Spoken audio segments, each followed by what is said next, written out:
Mark Latham is a former Australian politician who was the leader of the Australian Labor Party and leader of the opposition from December 2003 to January 2005. He led the party at the 2004 federal election. He hosted Outsiders, an Australian television news and commentary programme broadcast weekly on Sky News Australia, and now hosts a far superior programme, Mark Latham's Outsiders. Ladies and gentlemen, Mark Latham.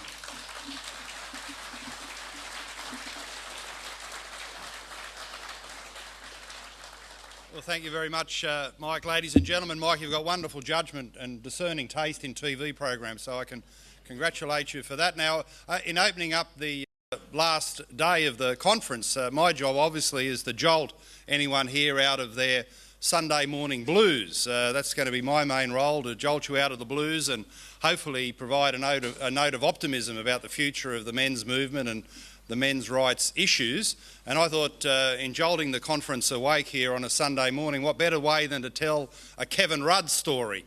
Everyone loves to hear about Kevin Rudd. Look at that, you're all automatically animated and have the natural human reaction. The mere mention of Kevin Rudd's name, you burst into laughter, so that's a really good sign for the rest of the conference proceedings.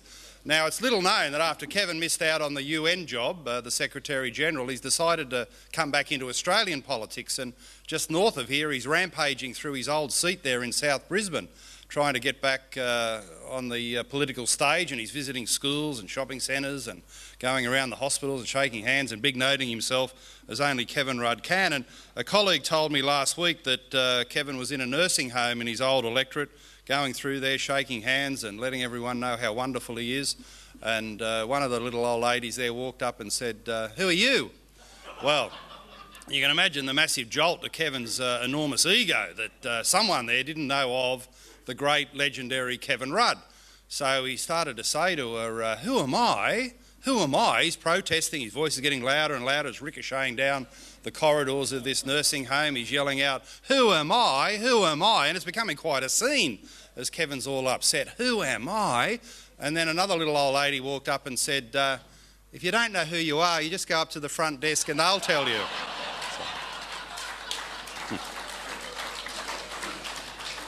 I love that story. I tell it way too many times.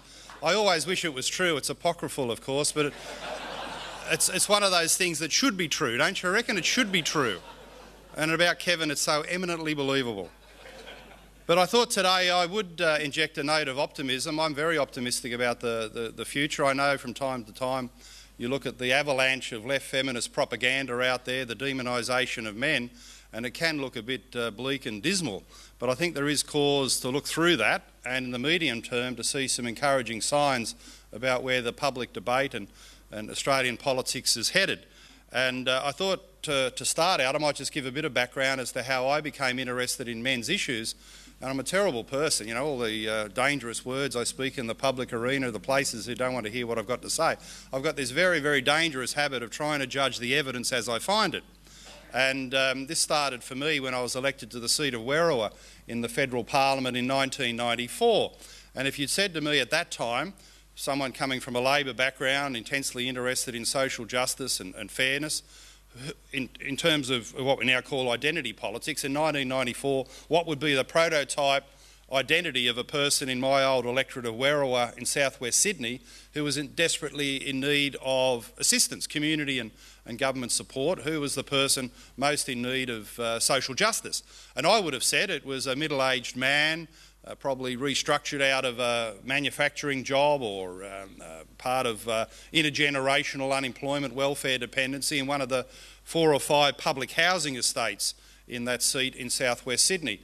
A middle-aged man who would be struggling with employment, perhaps family breakdown, issues with the kids. That would have been the person who I regarded as most in need. And in those public housing estates you had second and third generational welfare dependency, Young people growing up thinking, well, dad hasn't worked, the grandfather hasn't worked, I'll just automatically go on the dole as well. So these were real male-centred issues of disadvantage. And all these years later, 23 years later, I sort of feel foolish about identifying that as the person I wanted to help as a Member of Parliament. I spent a lot of time trying to help them in my more than decade federal parliamentary career. I feel so foolish now to find out that those guys down on their luck without jobs, intergenerational welfare dependency, they were actually an example of white male privilege. How was I to know? How was I to know that they're actually part of this white male privilege that's put around in the Australian political debate? So I've never thought that you should be judging people because of gender or skin colour or sexuality. I grew up in the Labor Party where we were told to look through those things. Don't judge someone by their gender or their skin colour. These are minor genetic variations between people that don't go to questions of personal character or work ethic or community contribution or their need as citizens interacting with government and community. So I come from a background where social justice was based on the identification of real needs among people as you find them. And one of the great things about Australia over a long, long period of time has been the Australian habit. We say we're an egalitarian nation, not because we've got equal levels of income and wealth, but because we've got the social habit of treating people as equals as we find them. Just judge individuals on their merit and their individual circumstances. Now, we've lost that in the recent tendency to be run over by identity politics, the subdividing of the nation on the basis of gender, race, sexuality and even religion. So I want to answer the question, where has this identity politics come from? Why do we see so much in the ABC, the Fairfax press, leftist politicians, people even in the Liberal Party, talking about Australian society no longer on the basis of socio-economic indicators, socio-economic need, but on identity politics, gender, skin colour and the like? Well, I can identify three reasons why this has become a dominant paradigm of the left. I think they're totally muddle-headed in this approach, but it's useful to understand where this mutant type of thinking has come from. And the first example I use is Madonna, not the mother of Christ, but Madonna the rock star, who made a real fool of herself the day after Donald Trump's inauguration by saying, many of us lie awake at night thinking of things. She lies awake at night thinking of blowing up the White House. A kooky thing to articulate in the public arena. But I'd go back a few months earlier, late last year, she received a music industry award in Germany and made the most remarkable speech. Madonna the rock star said that she wanted to thank the gathering there in Germany for acknowledging the success of her 20 or 30 year career and supporting her in her long time battle against misogyny. She positioned herself as a victim of misogyny. Now, this is someone who's the most successful female artist in the history of pop and rock music, a multi-billionaire. You couldn't imagine the type of success. But she positioned herself in this speech as a victim of misogyny and wanted to thank all the people in giving her the award that they too were standing up against misogyny. Now, this all sounds completely insane that she'd be saying this. What is the thinking behind it? Well, to be of the left is to identify some kind of oppression. Now, poor old Madonna there can't really say, look, you've got to feel sorry for me because I'm poor or I've been unsuccessful in life, I've struggled to sell the odd record. So she can't say she's been oppressed on the basis of economics or social support or recognition around the world. The only way she can identify with the left and say she's of the left and oppression is to say she's been hard done by on the basis of gender, that she's had to struggle against all the odds, poor Madonna against all the odds to be successful because all the men trying to hold her back.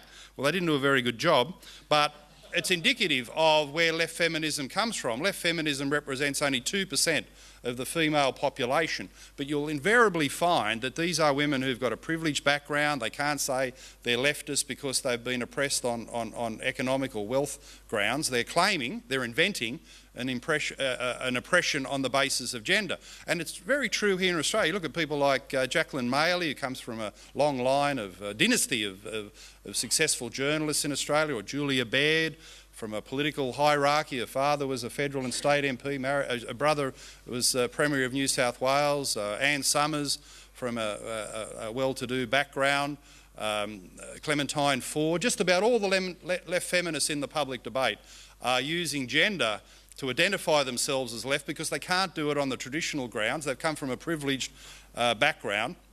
economically, so they use gender as a form of left identification.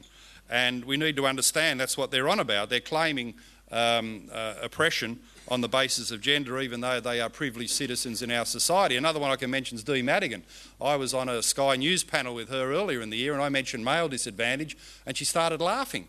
Her instinctive reaction was to laugh at the idea of disadvantaged men because she can only see disadvantage in terms of gender. She's a wealthy advertising executive and she can only talk about disadvantage through her own selfish prism. The second reason identity politics has become so prevalent is that it's in many respects the sort of the last drink saloon for the left. They've lost so many battles of trying to control society. The leftist instinct is always to control what others are doing. And this started, of course, with economic policy. Marxism told the left, go out and control the means of production, control economic policy. That fell over, of course, with the fall of the Berlin Wall, the historic decline and end of the Soviet Union. The left moved into other forms of control and policy manipulation, such as government service provision, but trust in government is at an all-time low. The left in Australia put a lot of emotional energy into the refugee debate, the idea of open borders as some form of social justice policy under the Rudd and Gillard governments. That ended badly when more than 1,200 of the people they said they were going to help drowned on the waters between Indonesia and Australia. So the refugee policy ended up being the worst humanitarian disaster in Australian history. Another failed example of left-wing control and policy manipulation. And then I think the other thing that led them into identity politics was the historic failure of Julia Gillard's prime ministership. They invested so much energy in the idea of Australia's first ever female Prime Minister. Being female was going to make some big difference and transform our politics. Well, that ended in a train wreck and they were obviously upset about it and then poured their energy into creating identity politics and cultural Marxism through many of the institutions. Since 2013 in Australia, quite rapidly, and it's created a lot of public confusion and hostility. We've had a leftist march through institutions, schools, universities, Human Rights Commission, political parties, the public broadcasting sector, of course. So we've seen this identity politics flourish because of the historic failure of the left in other areas. And ultimately, identity politics is about language control, it's about political correctness, it's about feelings and behaviour. It's moving beyond the economic and government service provision into an area that's quite insidious. And the third factor that's promoted this is what the academics call post-structuralist Marxism. There's a strain of thinking in our universities where instead of treating issues according to the structure of the economy, the structure of society, they move beyond that to look at individual questions of identity. And a lot of it is trying to convince young Australians to rise up because of identity confusion. The whole purpose of the safe schools and gender theory programs in education is to say to young Australians, you really can't tell whether you're male or female, straight or gay. You've got all this identity confusion swirling around in your head because of the oppression of the capitalist system, capitalist hegemony. The information system is all geared up to convince you of certain things that aren't true. There's no such thing as history and biological science. Regard yourself as an identity confused person. So post-structuralist Marxism has been quite insidious in that regard. So identity politics has had a remarkable rise in Australia. Left feminism, focusing on the gender issues and the demonisation of men, is a sub-branch of this overall political philosophy. But I think there is some reason to be optimistic that ultimately the Australian people won't fall for it, that the objective rational assessment of evidence will prevail, and that we will push back successfully against identity politics and left feminism and the demonisation of men. And I'm encouraged on several fronts. One of them is when you look at the issues being advanced by the left feminists, they really are just at the top 2% of society. If you look at the indicators in the great bulk of society, the 98%, most of the advances for women have been quite phenomenal. And most of the indicators now point to strong levels of male disadvantage. Look at school leaving results, where girls are doing way better than boys. Look at the university sector, where 60% of graduates in Australia are female, 40% are male. So the great generator, the great engine of economic and career opportunity in Australia, higher education, 60% of the graduates in Australia now are female. You look at workforce participation, there's hundreds of thousands of extra women that have come into the workforce over the last 20 years than men. You look at male suicide rates, much higher than women, deaths and injuries at work, much higher than women. And the most telling statistic, if you added up all those in Australia who are welfare dependent, that is, they're living on long-term government welfare, disability support, pension, long-term unemployment, there's 100,000 extra men in Australia than women who are long-term welfare dependent. 100,000 extra men, right at the bottom of society, down on their luck, similar to what I mentioned about my old constituency in the southwest of Sydney. So you look at these statistics, where is the argument here for female disadvantage? Where is the argument for misogyny and sexism? Well, it's essentially concentrated in just in that top 2% of the population. The feminist argument these days is about more female parliamentarians, and in that area they are underrepresented, more female judges and more female corporate board members, another area of underrepresentation. But that really is just the 2% top elite of society. In the 98%, the broader social base, we've become a gender equal society. Many would argue a society where on the gender issues it's the boys and men who are suffering the serious levels of disadvantage. So in focusing on the top 2%, left feminism is a very, very selfish doctrine. It's about women like Dee Madigan or Julia Baird or Clementine Ford or Van Badham wanting more of these top elite positions for themselves, for them and women like them. So it's a very selfish doctrine, and I think there's a growing understanding that in just focusing on the top 2%, it's not representative of broader issues of social equity, advantage and disadvantage. And the other thing that gives me encouragement, if you talk to the women outside of the top band of left feminists after those elite positions in society, the reality is that your average professional woman these days will say 3 things about her experience in the workplace. And I get this all the time. And I go out and ask about it to get confirmation. And they'll say 3 things. One, that they haven't been disadvantaged because of their gender in the workplace. Secondly, if anything, being a woman has probably been a bit of an edge, a bit of an advantage in getting ahead in various professional areas, particularly the law. And the third thing they'll say, quite strikingly, is that if they do cop a bit of rough stuff or discrimination in the workplace, it's most likely other women who are causing the problems to them, not men. So in the broad base of women in Australian society, there's an understanding that a lot of advances have been made, a lot of the disadvantages about men and boys, and that they themselves haven't had these particular problems in the workplace, and they're racing ahead in female-dominated professions like teaching, nursing, the law. The advances have been quite striking. So where does this leave the left feminists? Well, it leaves them with a lot of trivial issues that are open to ridicule. For instance, in March we had International Women's Day, and where was the focus? There were 2 big things that happened on International Women's Day. One of them was the ABC announced that their big gender initiative was to have female-only presenters, as if that made a difference. Wouldn't it be better if they said they're going to have a day on the ABC with no bullshit, with no leftist nonsense? That would have been progress. It doesn't really matter if it's a man or a woman articulating that leftist nonsense on the ABC, it's still nonsense.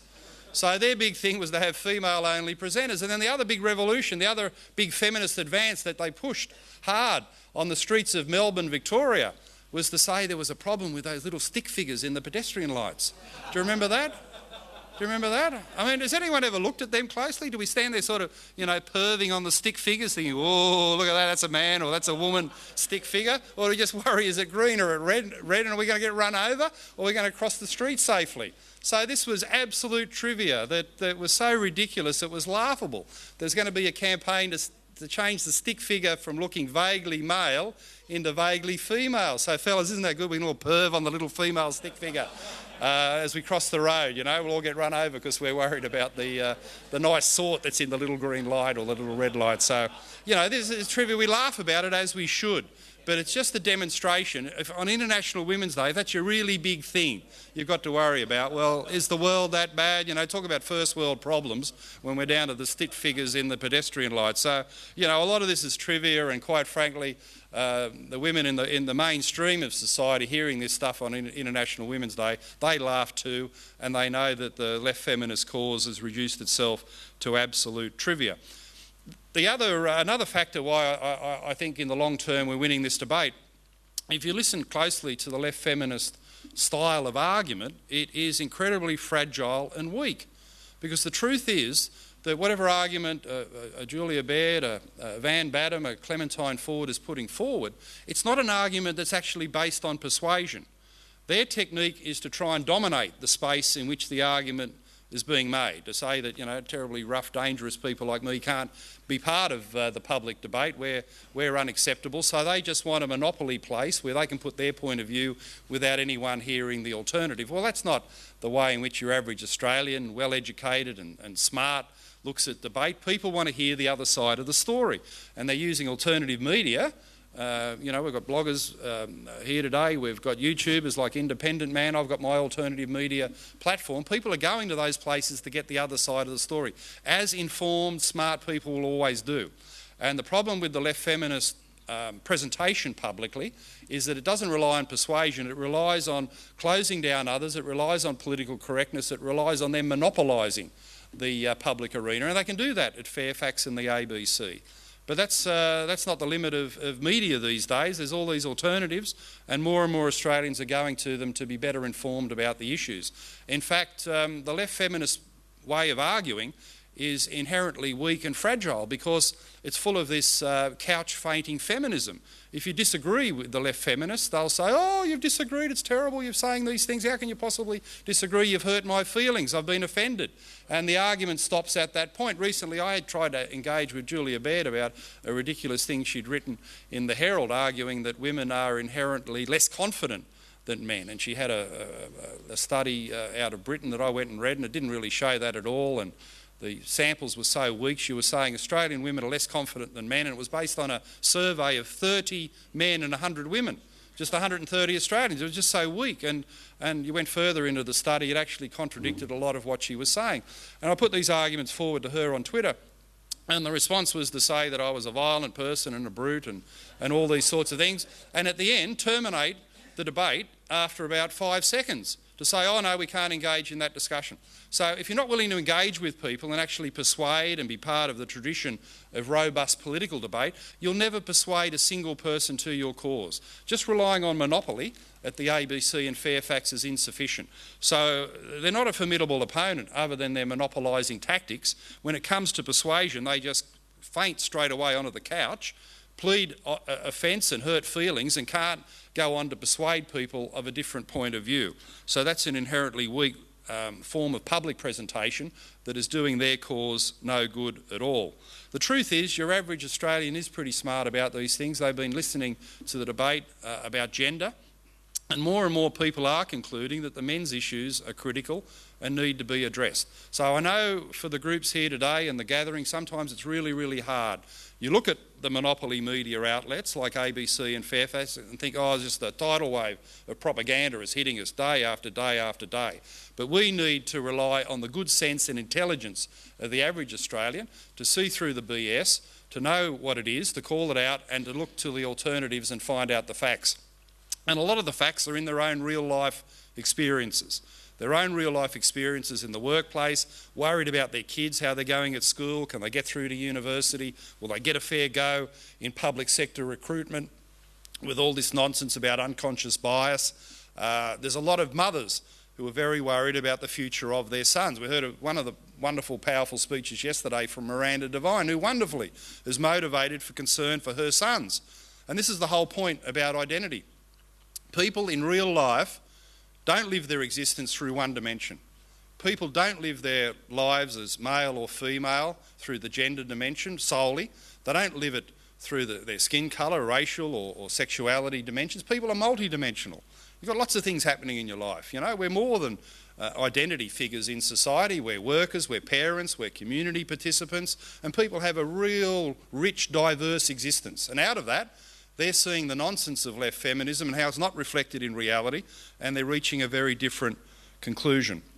And ultimately, my feeling is that human nature will prevail. When you look at these leftist attempts to control and demonise and marginalise various groups, they've never really worked, because at the end of the day, human nature pushes back and triumphs. In the old Soviet Union, we used to assume that, they're all happy living under the communist regime, but in reality, the rules of government were in direct conflict with human nature, where people wanted to compete. They wanted to work hard, they wanted to run businesses, they wanted to make a profit. And communism fell over because it didn't allow those aspects of human nature to flourish. And so too, your average person knows that identity politics is very limiting. We don't live our lives through a single one dimension of identity. We've got all these things happening. A real life is not, in Australia these days, is not one of patriarchy. It's not one of automatic female oppression. In fact, it can be quite the opposite. So I think ultimately human nature, which supports free speech, vigorous debate, consideration of all the facts, judging people for the richness of their lives instead of just a single identity like gender, human nature will prevail, as it did in the Soviet Union in pushing back and destroying the leftist project of identity politics and cultural Marxism. Human nature will prevail. I get a lot of encouragement from this when you get out and talk to people in the broad mainstream of society. I think what we've got is just the 2% elite who've got a stronghold in various forms of mainstream media. It does look overwhelming, it does look like David and Goliath, but I've no doubt that our cause will prevail, common sense in this country will push through, human nature will win in the end, and we should be much encouraged by that. So congratulations to the conference organisers.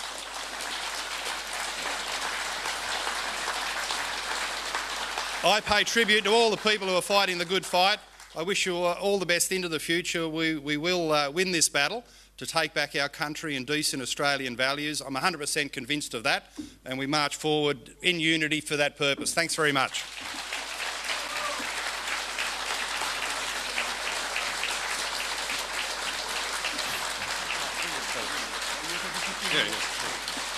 Well, thank you very much. That's nice of you. Thank you.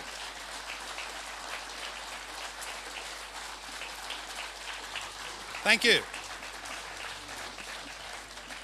My goal, get people energised, up on their feet Sunday morning, break the Saturday night blues. Fantastic. Thank you very much. And we've got a bit of time now for Q&A. If people wanted to ask a few questions, make a few contributions, tell me where I've got it wrong. That's the Australian way, free speech. Do we decide? Just jump up and grab a microphone. Mike's grabbing one at the back there.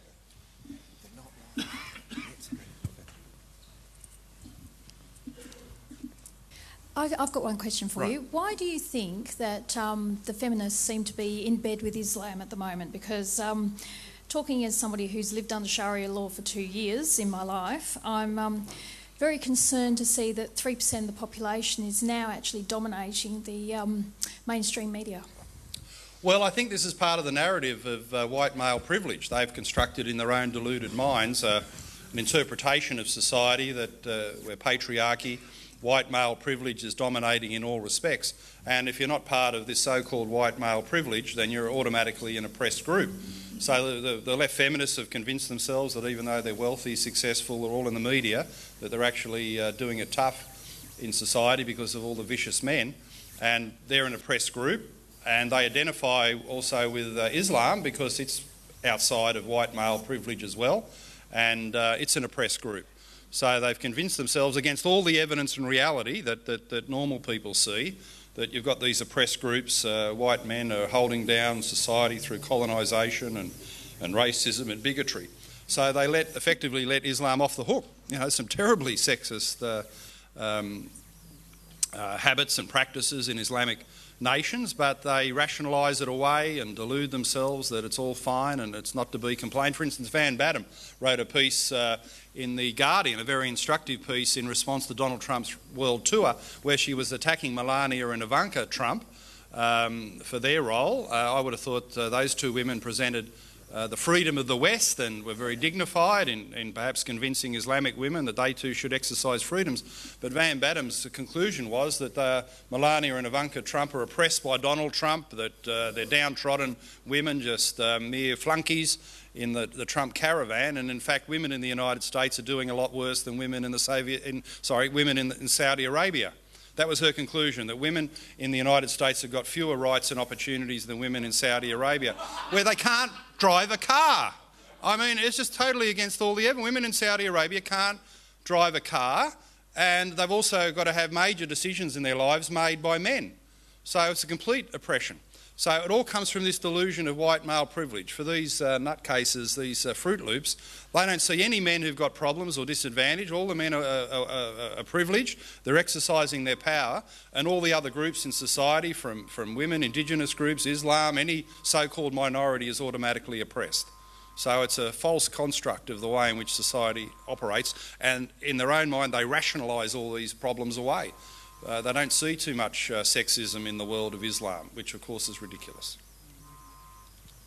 You know, we had Yasmin Abdel-Magid saying that Islam's actually the most feminist of religions. People just laugh at it because it is absurd. But this is what they've convinced themselves.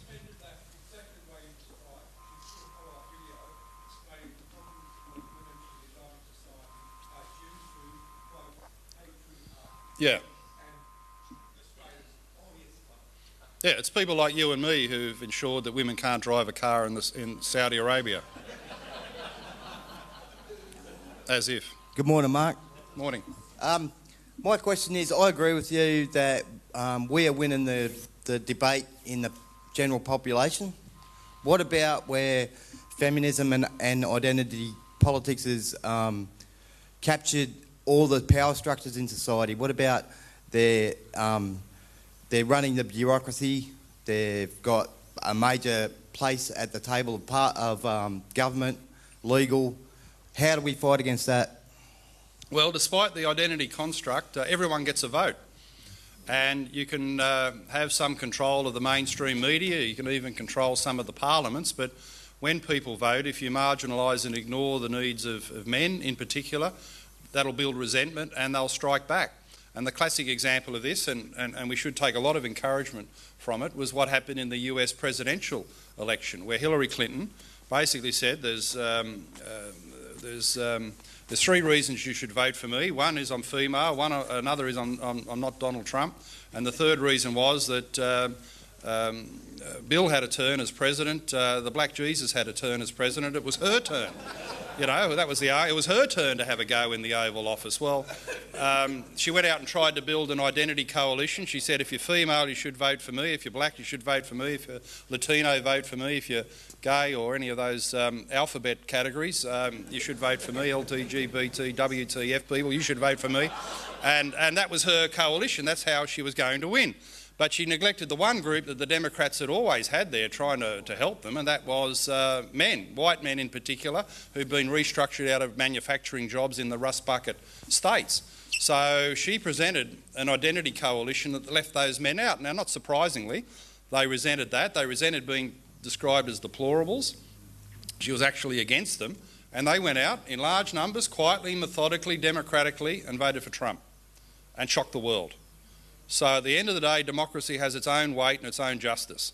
And identity politics, in neglecting the legitimate interests of a big part of the population, nearly 50% of the population, boys and men, it's a failed political strategy. So you can have some control over various institutions. Left feminists have got almost a full monopoly at Fairfax, the ABC, the Labor Party, the Greens, the Human Rights Commission, large parts of the Liberal Party with Malcolm Turnbull in place. So that might be what they think is power, but ultimately people rise up when they're left out of legitimate democratic consideration. It happened in the United States, and I'm sure it's going to happen in our country as well.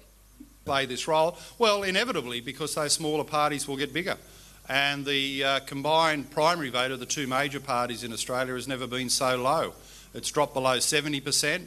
And it's dropped below a critical mass, and a whole range of minor parties are flourishing.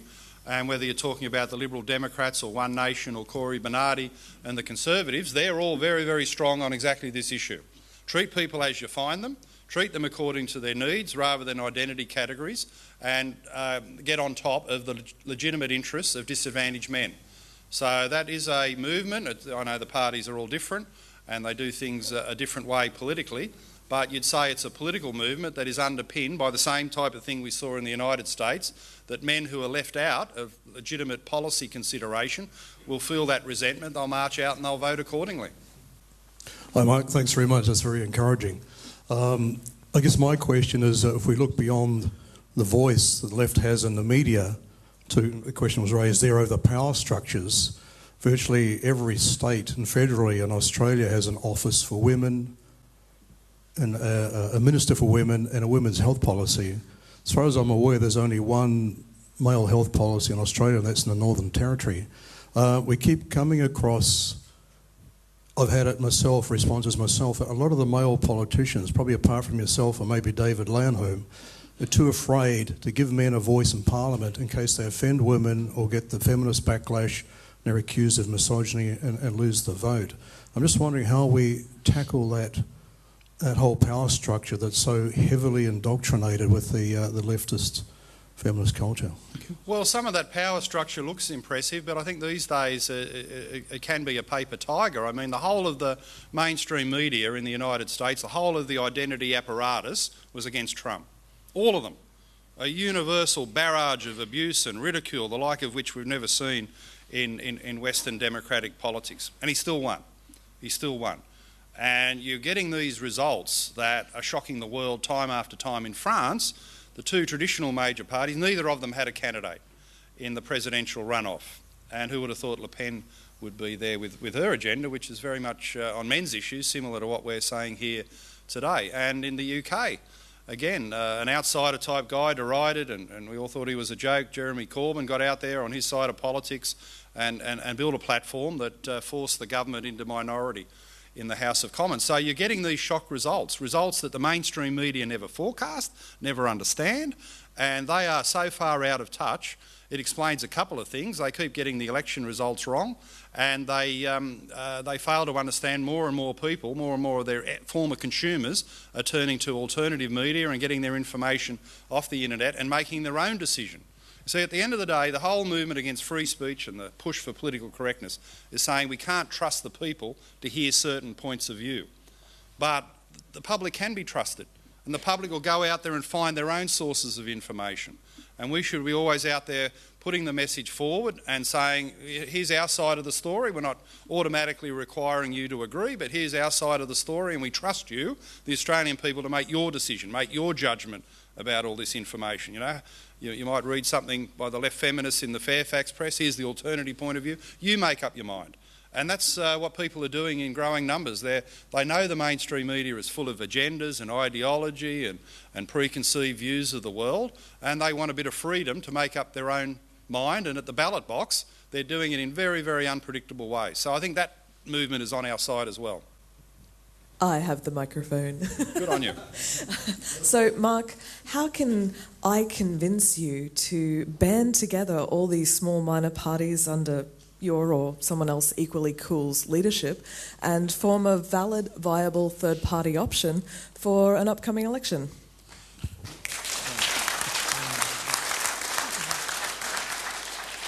Well, I think the encouraging news is that politics is changing really quickly, and it's never been more dynamic. We didn't really see this leftist takeover of institutions that's raced through Australia over the last 3 or 4 years. It's happened rapidly, and you're getting a rapid response. At different parts of the world, you're seeing these unpredictable, unforeseen election results, and I think we're probably going to have a similar thing in Australia. So these smaller groups inevitably will grow. Whether they can band together into a bigger group, we'll have to wait and see. I think the main thing at this stage is for the groups to cooperate together and understand their common interests, not to focus on minor differences. So I think anything's possible in the current political environment. We keep seeing that election after election after election internationally, and surely it's only a matter of time before it happens here in our country. We've got 5 minutes left, I'm told, for our session. No, well, there's no election at the moment, but I'm here advocating and hoping for the future, so we'll see what unfolds. Hi, Mark. Thanks for that. There seem to be two different movements within the men's rights movement about how to approach this whole issue. One which says that men are greater victims than women, and the other one which says, well, you should just forget about the whole victim status and just look at individual liberties. Which one of those two approaches do you think is better? Well, I don't like either one in terms of, I'm not a fan of victimology. I think the Australian way is resilience, strength, persevere, push through against your problems. Unfortunately, in the schools and listening to the identity political mob, they try to breed a new type of Australian attitude based on fragility. That, we're all couch feigning, weak people. We can't handle a bit of debate. We can't handle a bit of disagreement. Students are too weak to do exams because they'll end up with massive mental health problems. I mean, there's a whole national push towards fragility. Tanveer Ahmed has written this wonderful book called Fragile Nation, which, debunks this view of the Australian mindset. And I don't think the men's movement should be talking of itself as victims. It should be talking about challenges and issues that need to be confronted. Victimology is the wrong mindset for Australia, where we should be a nation of resilience rather than a nation of fragility. So I think that's the best way to think of it.